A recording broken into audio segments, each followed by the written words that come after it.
Siz bana izin verene kadar buradayım.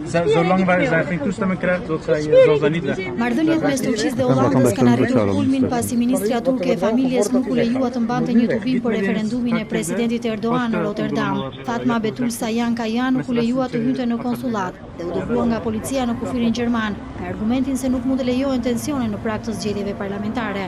I menjëhershëm ishte edhe reagimi i Erdogan, që deklaroi se Hollanda do ta paguajë që nuk e lejoi ministren të hyjë në konsullatën turke.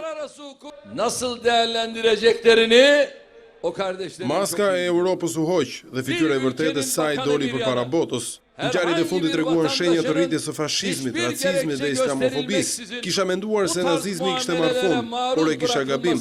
Nazizmi është i gjallë në perëndim. Perëndimi tregoi fytyrën e vërtetë të tij. Nëse Holanda sakrifikon marrëdhënien me Turqinë për zgjedhjet që do të mbajë, do ta paguaj.